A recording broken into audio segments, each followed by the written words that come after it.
Hello बच्चों, कैसे हैं आप लोग। स्वागत है आपका टेस्ला बिहार बोर्ड में। जैसा कि आपको मालूम है, मैं आपके 40 सर पढ़ाते हैं बिहार बोर्ड के बच्चों के लिए मैथ्स।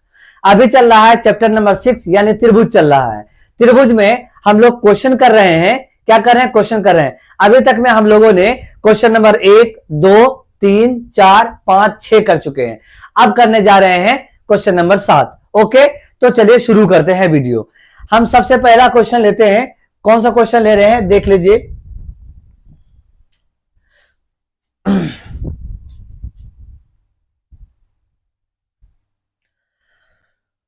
क्वेश्चन नंबर 7 कह रहा है कि प्रमेय 6.1 प्रमेय 6.1 का प्रयोग करते हुए सिद्ध कीजिए कि एक त्रिभुज की एक भुजा के मध्य बिंदु से होकर दूसरी भुजा के समांतर खींची गई रेखा तीसरी भुजा को समद्विभाजित करती है। क्या बोल रहा है? ये आप कक्षा 9 में सिद्ध कर चुके हैं। कक्षा 9 में आप लोग सिद्ध कर चुके हैं, ठीक है। वहां अलग प्रमेय लगाया गया था, लेकिन यहां पे अलग लगाया जाएगा। 6.1 प्रमेय था क्या भाई? 6.1 प्रमेय था आपका थेल्स प्रमेय। थेल्स प्रमेय कहता क्या था? थेल्स प्रमेय का कहना है कि अगर कोई भी त्रिभुज हो, क्या हो? कोई भी त्रिभुज हो, ये मान लीजिए कि एक त्रिभुज है, ठीक है। इस त्रिभुज में किसी एक रेखा के समांतर कोई रेखा खींच दी जाए तो वो अन्य दो भुजा, ये भुजा और ये भुजा जो बचा, इसको समान अनुपात में विभाजित करती है। मतलब अगर इसका नाम DE हो, अगर कह दें कि DE समांतर BC, तो ये कैसे काटेगा? AD बाई DB बराबर AE बाई EC। यही कहता है हमारा क्या? थेल्स प्रमेय। क्या कहता है भैया जी? थेल्स प्रमेय यही कहता है कि अगर कोई एक भुजा के समांतर कोई रेखा खींची जाए तो वो अन्य दो भुजाओं को समान अनुपात में विभाजित करती है। तो चलिए अब हम लोग जो है क्वेश्चन को बनाना स्टार्ट करते हैं। तो क्वेश्चन में कह रहा है कि आप 6.1 यानी थेल्स प्रमेय का प्रयोग करिए। तो थेल्स प्रमेय का प्रयोग करते हुए सिद्ध कीजिए कि एक भुजा के मध्य बिंदु से होकर दूसरी भुजा के समांतर खींची जाए। क्या खींची जाए? दूसरी भुजा के समांतर खींची जाए। तो चलिए एक हम लोग क्या करते हैं, त्रिभुज बना लेते हैं, ठीक है। ये हमारा त्रिभुज है।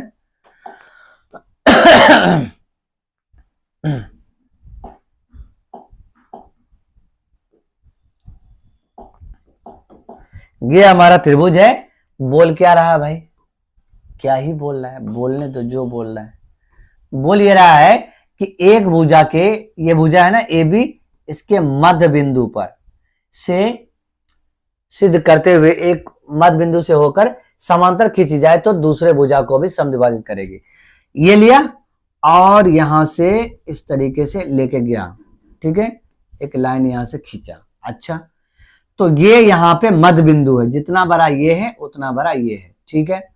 और लेकिन ये इसके समांतर है, तो यहां पे कुछ भी दे देते हैं, DE दे देते हैं, ठीक है। त्रिभुज ABC में दिया हुआ क्या है वो लिखते हैं। त्रिभुज ABC में, ठीक है,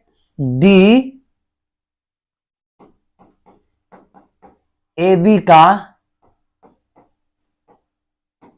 मध्य बिंदु है।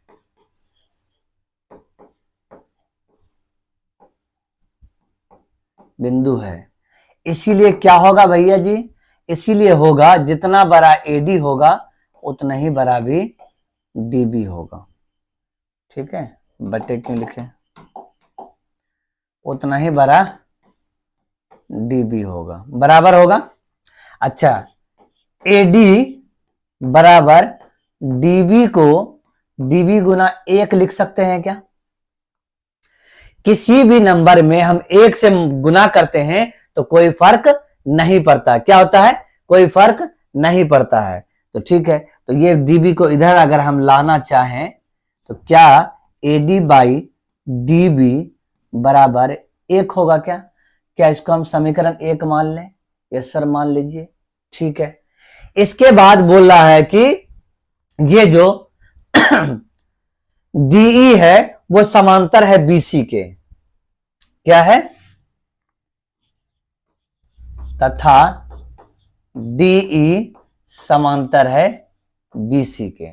अगर किसी त्रिभुज में एक भुजा के समांतर हो जाता है तो अन्य दो भुजाओं को समान अनुपात में विभाजित करता है। तो इसका मतलब है कि AD बाई DB बराबर हो जाएगा हमारा AE बाई EC, और ये हमारा कहां से होगा, थेल्स प्रमेय से होगा।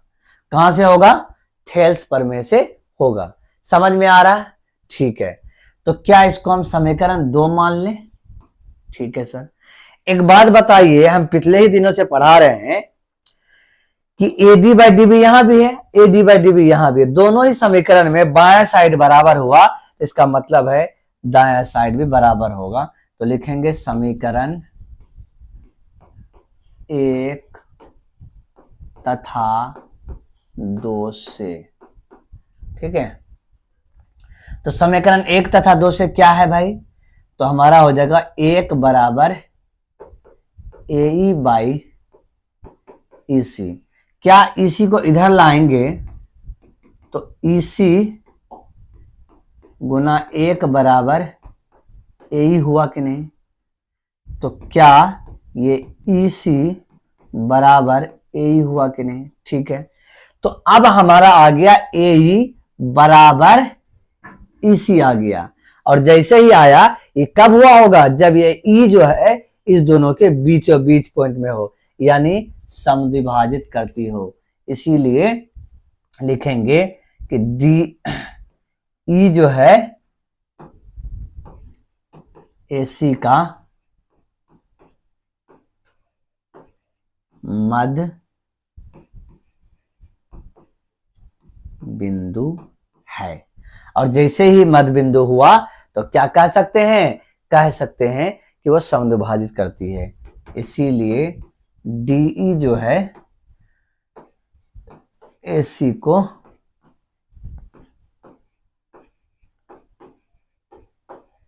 समद्विभाजित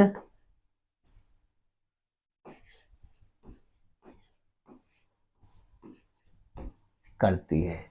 क्या करती है, समद्विभाजित करती। हो गया, तो यही आपको प्रूव करना था। कोई दिक्कत परेशानी प्रॉब्लम है, समस्या दुख कठिनाई तकलीफ है, नहीं है? तो चलिए आगे बढ़ते हैं। अगला सवाल हमारा क्या है, अगला सवाल है, इस बार बोल रहा है 6.2 का प्रयोग करते हुए सिद्ध कीजिए कि एक त्रिभुज की किन्हीं दो भुजाओं के मध्य बिंदुओं को मिलाने वाली रेखा तीसरी भुजा के समांतर होती है। अच्छा, बिल्कुल, तो फिर से बनाइए त्रिभुज।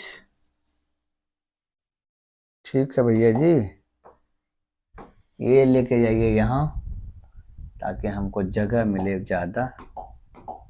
ठीक है, बोल रहा है कि किसी एक त्रिभुज है ABC और इसका मध्य बिंदु को मिला रहे हैं। ये जितना बड़ा है उतना ही बड़ा ये है, और ये हमारे जितना है उतना ही है। ठीक है, तो ये है दिया हुआ क्वेश्चन के अकॉर्डिंग। तो क्या दिया हुआ जी, त्रिभुज ABC में क्या दिया हुआ है, D AB का E AC का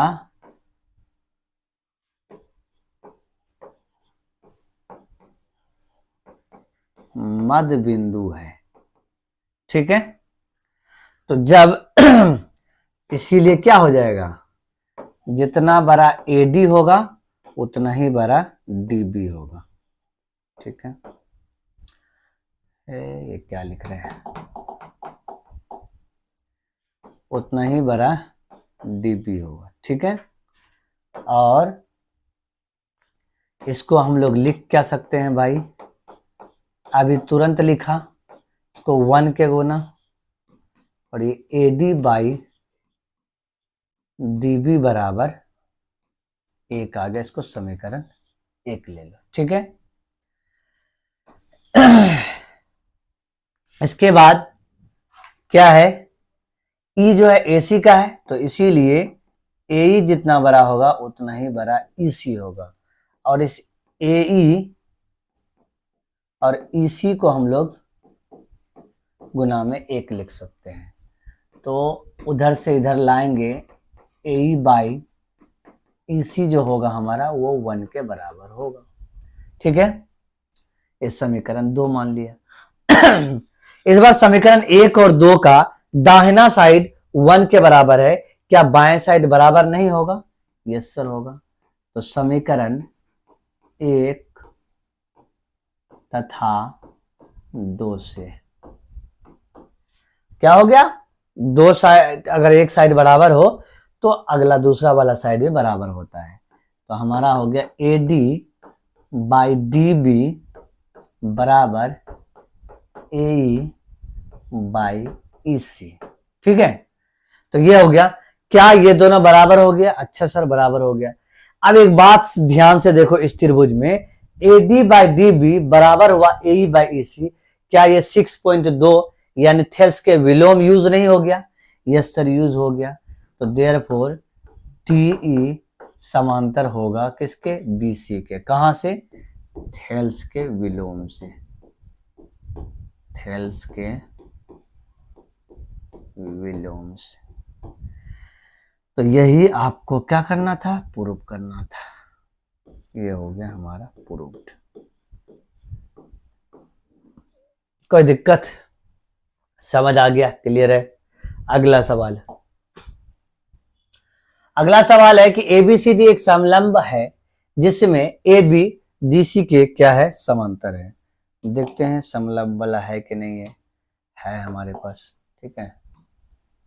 ये समलंब है।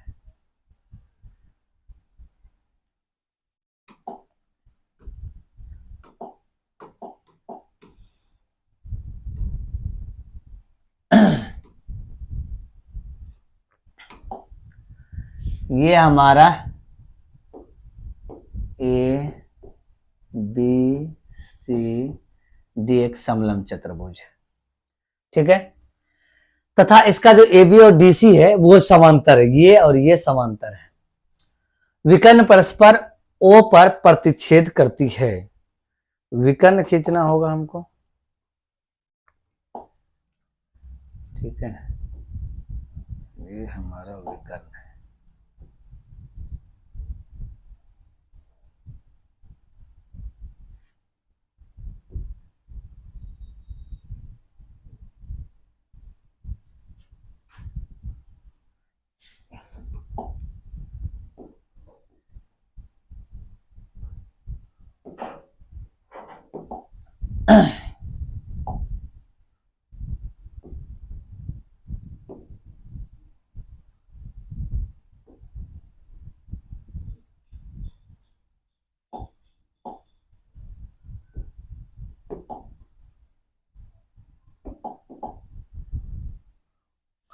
ये हमारा विकर्ण जो है O पर क्या करती है? प्रतिच्छेद करती है, ठीक है।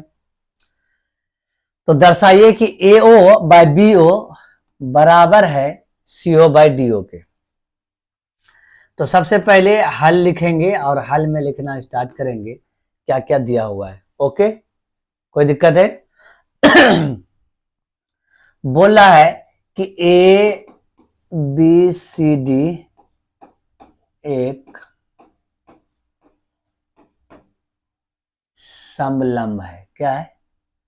समलंब है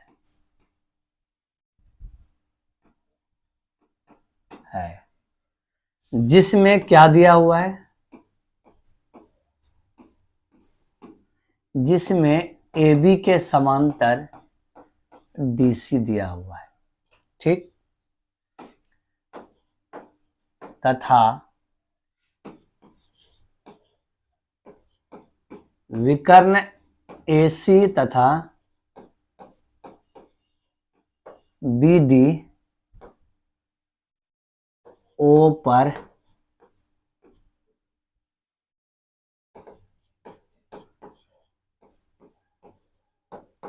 प्रतिच्छेद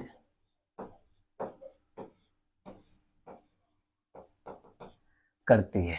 ठीक है, ओ पर क्या करती है? प्रतिच्छेद करती है। ठीक है, ओ पर जब प्रतिच्छेद करती है, इसके बाद आपको प्रूव करना है कि ए ओ बाय बी ओ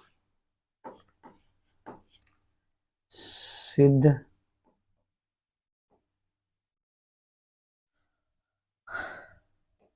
करना है। क्या करना है? ए ओ बाई बी ओ बराबर C O by D O. यहां पे बराबर छूटा हुआ है, टाइपिस्ट लोगों ने छोड़ दिया है। ये हो गया। ये इसके बाद प्रूफ करने के लिए क्या करना होगा? तो सबसे पहले हमको एक समांतर लाइन दिखाना होगा, यहां से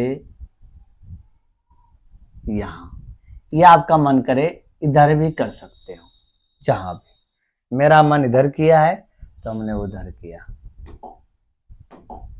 ठीक है, तो ये ले लिया हम क्या? ई।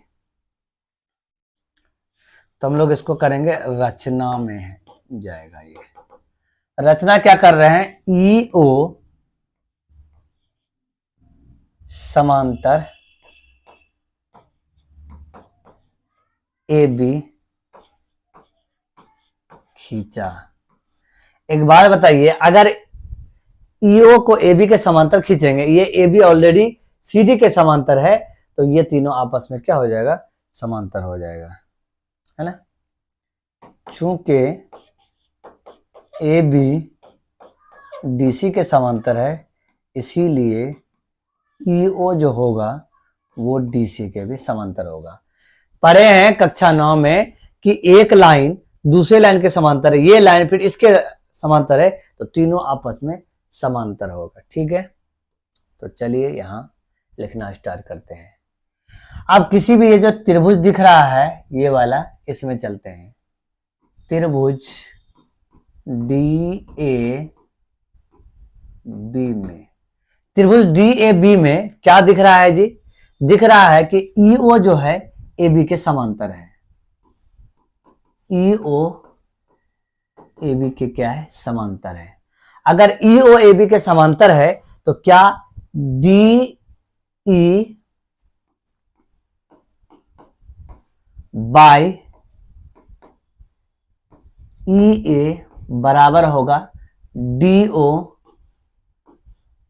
बाय ओ बी, मतलब बी ओ। यस सर होगा। इसको समीकरण 1। और ये हुआ कहां से भाई? थेल्स प्रमेय से हुआ है, क्योंकि किसी त्रिभुज में अगर एक भुजा के समांतर दूसरा कोई लाइन खींचा जाए तो अन्य दो भुजाओं को समान अनुपात में विभाजित करता है। ठीक है, ये थेल्स से यहां पे लिख लेना, थेल्स से जगह नहीं हमारे पास। ठीक है, अगला पुनः त्रिभुज, ये जो ये उल्टा जो त्रिभुज दिख रहा है डी सी ए वाला, डी ए सी में क्या भाई? ई ओ समांतर है डी सी के। ठीक है, ऐसा अगर है तो बताइए भाई D E bye E A बराबर होगा कि नहीं सी ओ बाय ओ ए का? मतलब ए ओ के, ओ ए या ए ओ दोनों एक ही बात है। तो ये समीकरण 2 गया, और ये भी हुआ कहां से? थेल्स से। वहां पे जगह नहीं था इसलिए नहीं। क्या समीकरण 1 और 2 में दोनों ही आपस में बाएं साइड जो है बराबर है, तो दाएं साइड भी क्या होगा? बराबर होगा। तो समीकरण 1 तथा 2 से क्या हुआ जी? D O by B O बराबर सी ओ बाय ए ओ। ये हो गया। अब हम लोग नेक्स्ट पेज लेते हैं। क्या हुआ हमारा? D O by B O बराबर सी ओ बाय ए ओ हुआ। ठीक है, तो लेकिन हमको करना क्या है? ए ओ बी ओ सी ओ डी ओ। पहले ए से, बी से, सी से, डी से। अब आगे क्या करेंगे, आगे ये करेंगे कि ये जो बटे में दिया हुआ है इसको गुना में लिख लेते हैं। क्यों? क्योंकि ए ओ पहले लिखना है इसीलिए। तो ए ओ को इधर कर देते हैं, ए ओ गुना डी ओ। ये ए ओ इसके साथ आके गुना हो गया और ये इसके साथ जाके गुना हो जाएगा। ठीक है, तो बी ओ गुना सी ओ। अब क्या करना है भाई, ए ओ के इधर बी ओ को लाना है। तो ए ओ को यहां रहने देते हैं और गुना में बी ओ है तो यहाँ पे आके बटे में बी ओ हो जाएगा और ये बराबर लिख के वो सी ओ को उधर रहने देते हैं। ये डी ओ को गुना में है तो उधर जाके बटे में हो जाएगा। तो यही हमको क्या करना था, प्रूव करना था कि ए ओ बाई बी ओ और सी ओ बाई डी ओ, ये प्रूव करना था। तो हमारा ये क्या हो गया, प्रूव्ड हो गया। क्या हो गया भैया जी, प्रूव हो गया। समझ में आ गया? कोई दिक्कत है? कोई दिक्कत नहीं? ठीक है, तो बढ़ते हैं आगे, बढ़े।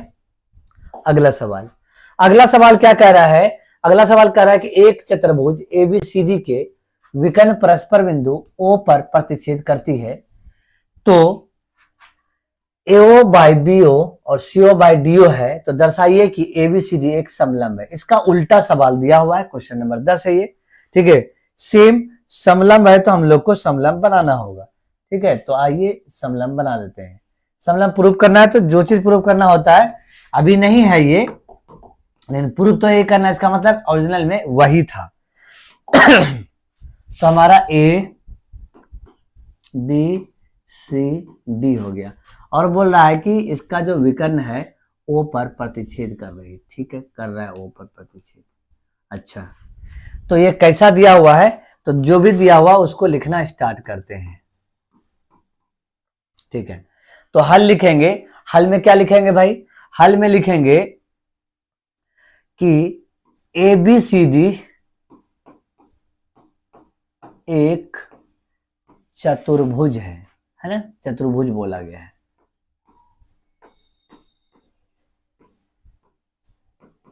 चतुर्भुज है, एबीसीडी क्या है, चतुर्भुज है, जिसका विकर्ण क्या कह रहा है जी, जिसका विकर्ण ओ पर प्रतिच्छेद करती है। ओ पर प्रतिच्छेद करती है तो किस प्रकार करती है, इस प्रकार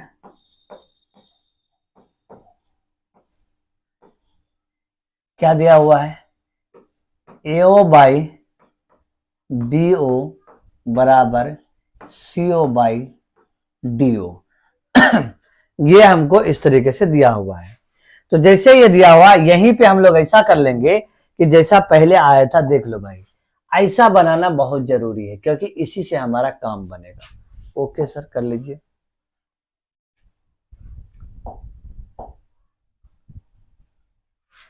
तो इसको बना लो, डीओ को यहां लाइए, एओ के साथ गुना कर दो और सीओ के साथ बीओ को गुना कर दो। अब डीओ बाई बीओ लिख दिया और बराबर में सीओ बाई एओ लिख दिया, मतलब एओ को उधर लेके चला गया। ठीक है, ऐसा करने के बाद आगे क्या करेंगे, हम फिर से वही एक लाइन हमको दिखाना ही होगा क्योंकि ये थेल्स प्रमेय पर आधारित है क्वेश्चन, इसीलिए ये जो भी आया हुआ है यहाँ पे, ऐसा करते हैं हम अलग से पेज ही ले लेते हैं, वो ज्यादा बढ़िया होगा हमारे लिए। ठीक है, तो एक पेज लेकर के पहले उस समलंब बना देते हैं।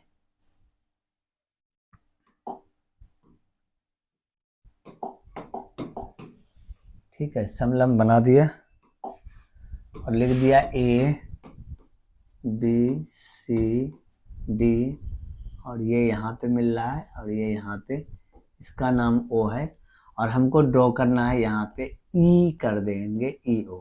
ठीक है, तो हम लोग को इसको रचना करना होगा और रचना में क्या करेंगे कि ई ओ को समांतर करेंगे किसके, ए बी के। ठीक है, समझ में आ गया। ऐसा करने पे क्या है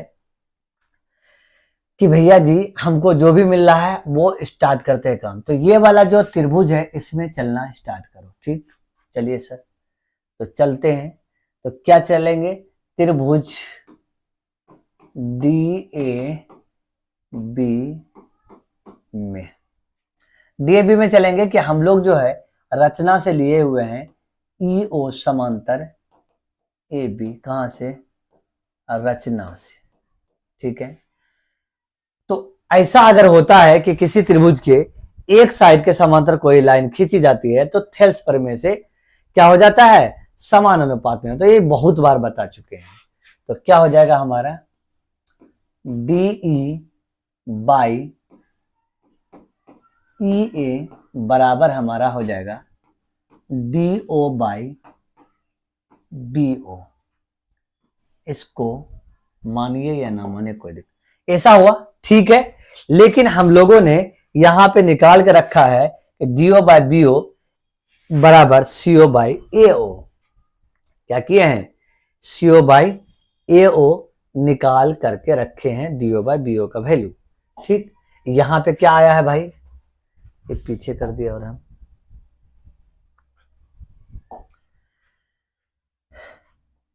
तो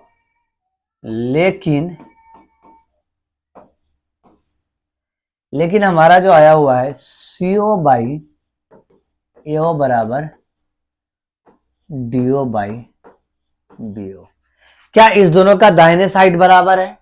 तो ऐसा करने पे ये दोनों आपस में क्या हो जाएगा, बराबर हो जाएगा।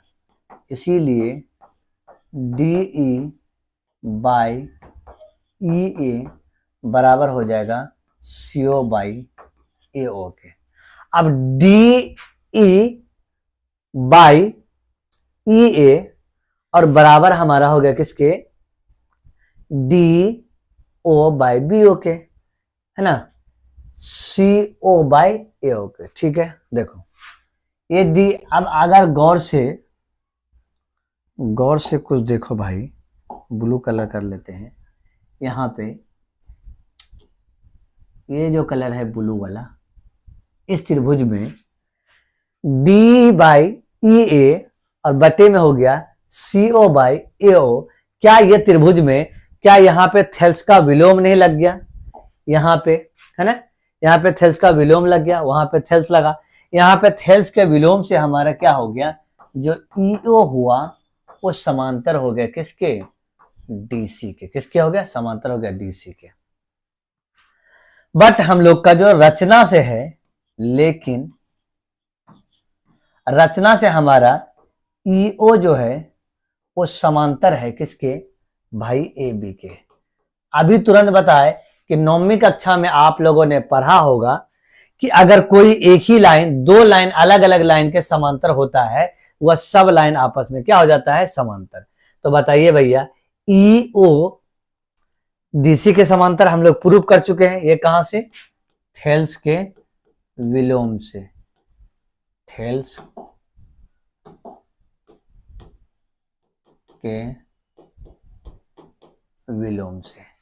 और ये EO AB के समांतर, ये हमारा कहां से है, रचना से। तो क्या AB समांतर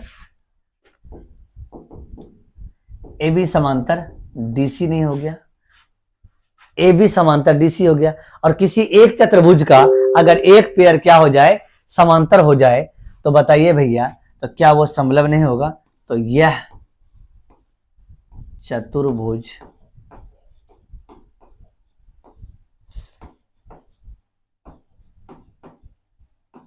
समलंब है। यही हमको क्या करना था, प्रूव करना था। तो प्रूव्ड हो गया, that's it.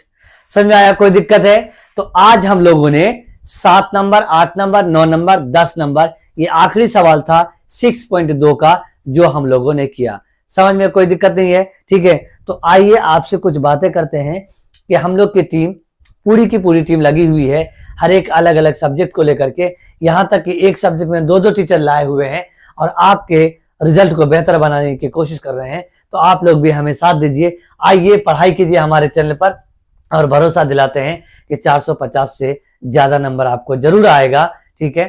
Thank you very much.